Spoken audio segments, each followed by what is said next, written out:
Hey guys, so this is going to be repair, longevity, and maintenance on the scoot boots part 2.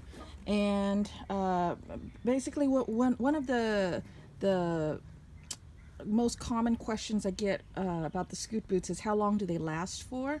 Well, I have pair here that have over 900 miles on them. Honestly, I stopped counting. I stopped trying to keep track after 900 miles.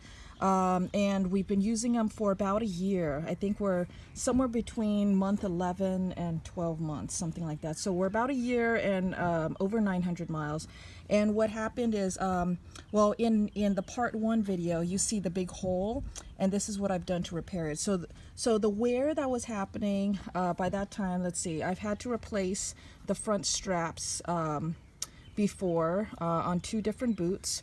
I did have one boot tear on the pastern strap. Where is that? Right here. And that's okay because I'm just using another hole, but I did have that, and I have had, I think, 1, maybe 2 of these screws break. I want to say just 1, but that's about it in the past year and over 900 miles. And so I think I still have plenty of life in these, but I'm doing stuff to extend the life as well. Now, one of the problems with this one is I waited until there was a big hole. This whole thing was torn off at the breakover, and so then I'm putting the Sikaflex on. I should have done it sooner, and maybe even like this one. This is how they look. More new. Well, brand new, they're like really, this is really thick. So this has already been worn down, but this is my newer one because it's a size 3 and he didn't fit in that for long. So that's why I haven't used this one that much. But I think I should have put down some Sikaflex just to fill in gaps and stuff, and that would have maybe extended the life a little bit longer. See how this doesn't budge because it still has a firm, well, it's budging, but you know, it has a firm base to it, and it's just a little layer. This one, I've actually built it up, and that is all Sikaflex right here in this middle section. So we'll see how long that lasts. I was also playing with the idea of fixing holes like that with adhere. The Vetic adhere actually hardens, it actually bonds very well to the scoot boot for one, and then it hardens up. And it's a very hard substance. You don't want that on the sole, but maybe that could be used as a structural frame, and then just to make it stronger for the Sikaflex, because the Sikaflex is very soft. Now the properties of the Sikaflex is, well, you got Sikaflex 221 that is available quite readily in a lot of places like Home Depot or Amazon and stuff like that. Sikaflex 227 is a lot harder to get. The only real place I found it is like Distance Depot. They sell it because, you know, they know that we're using this specifically for hoof boots. Sikaflex 227 is just a, I believe it's the same formula and everything, but this is the fast skinning. They're both the polyurethane sealant adhesive, blah blah blah. Not too much difference between the two. If you look, the Sikaflex 221 has a non-tack time. What do they call it? Tack free. It's tack free in 1 hour. Full cure is approximately 7 days. Remember I told you that this stuff stays soft forever. So for cure, 7 days, tack free in about an hour, which is a really long to glue on a boot and expect the horse to not move.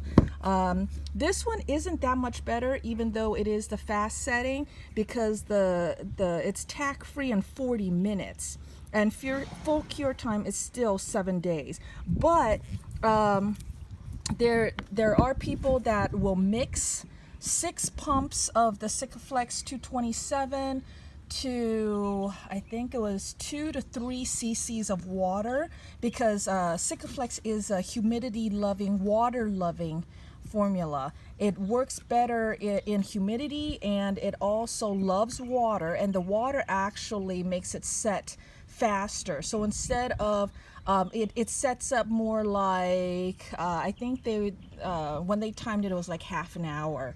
So you can play around with something like that. This is also better for high humidity areas if you're not able to get your hoof completely dry, etc. Because the adhere needs to have a completely dry surface to have maximum adhesion. And we're not talking about just dry, we're talking about heat gun dry, okay? So, but the Sikaflex, I'm squished out a little piece over here, actually is very soft. I may have an air bubble in here, and also this only dried overnight, so it's not fully cured. I still have to wait the 7 days and see what it turns into.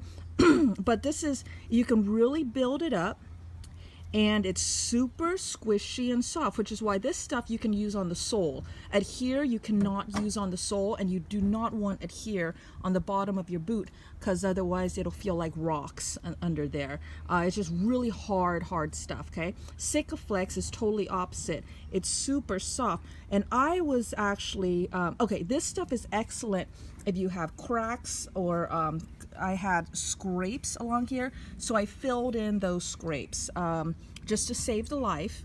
And also I used it to cover these, just to give it a little more protection from bumps and stuff, and also it'll help with adhesion. And not that I've ever had a problem with these coming off or anything, but I just figured I'd try it and see what's up. It is Sikaflex is stretchy. It does allow stretch, and so you can put it on a strap to maybe give it even more protection if you want to. I didn't need to do all this. I'm just experimenting, so I'm like, I'll just smear it on everything and see how it does. This one I actually put Gorilla Glue on here because, one, I wanted to see how well Gorilla Glue adheres, because Gorilla Glue is another epoxy, and it's kind of a soft and it's bendable. You see that? If it's a thin enough layer of Gorilla Glue, it's bendable. But it's also hard. It's harder than this, but softer than Adhere. So that's something that I'm playing around with. But with the Gorilla Glue here, this does not stretch. Gorilla Glue does not stretch. It's only soft and bendy if it's thin. Otherwise, it's hard, like a sap, like tree sap, sort of, and it's clear. So I'm just trying different things. So this stuff you can put on the sole, and I was wondering if instead of my padded collar mod that I use with foam padding and duct tape. Oh, another note, I'm using this 3M duct tape. This is really, really thin stuff. I used to get something else called cloth tape, and cloth tape was much thicker, and I do like the cloth tape better for horsey applications. It may not be quite as sticky as duct tape, but it's a thicker one, so it'd be better for this. But even having said that, this lasts me for about 4 months of hard riding. So, but once this wears out, I was thinking about using the Sikaflex and building up this padded collar mod with Sikaflex. I'm not sure how well that'll do, because this is a little, well, you know, it's the duct tape is slipperier, and I like that because we don't want to stop the hoof from naturally moving up and down inside the boot. So we want that to slip easily, and if it slips easily, then there's no rubs. This one is a little bit tackier. It's not very slippery, and so I'm not sure how well that'll do, but maybe that'll be better, maybe not. So it's something I have to experiment, but I'm just saying this in case, because it's probably going to be at least 4 months before I get to experiment with it. So if you're having issues, then you can try that. Another thing that you can use this for is to build up the sides. So if your horse happens to be a little bit more oval hoof shaped and you have a lot of gap in here, then maybe you can build it up with Sikaflex. You know, put it on the insides and stuff like that. Build it up, let it dry overnight, and then try it on your horse. And basically you can start messing around with custom fit, custom mods to make this fit better for your horse. Now, another thing I wanted to point out is after 900 miles, the wear. You see the wear on the inside? Let's see. Basically, all of these little bumps that used to be on the inside. See all those little bumpies on the sole? They are now pretty much gone all around where the the hoof wall meets. There's actually, I don't know if you can really tell, but do you see this line here? That's the hoof wall, and then that's kind of the frog. So it's getting worn from the inside as well as the bottom. The bottom is being worn from the ground, and then the inside is being worn from the hoof wall, the hard parts of the hoof. Here's another boot. You see that indentation there?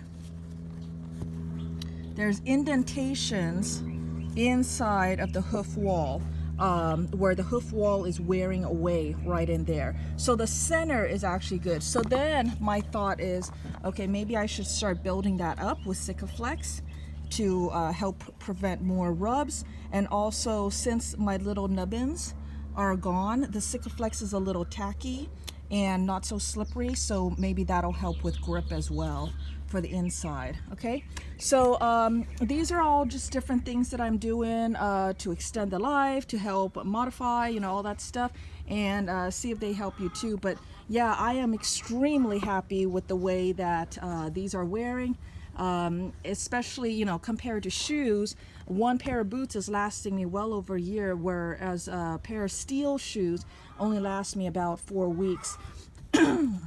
All right, so there you go. Hope this helps, and any questions, let me know. Otherwise, I'll talk to you guys later. Bye.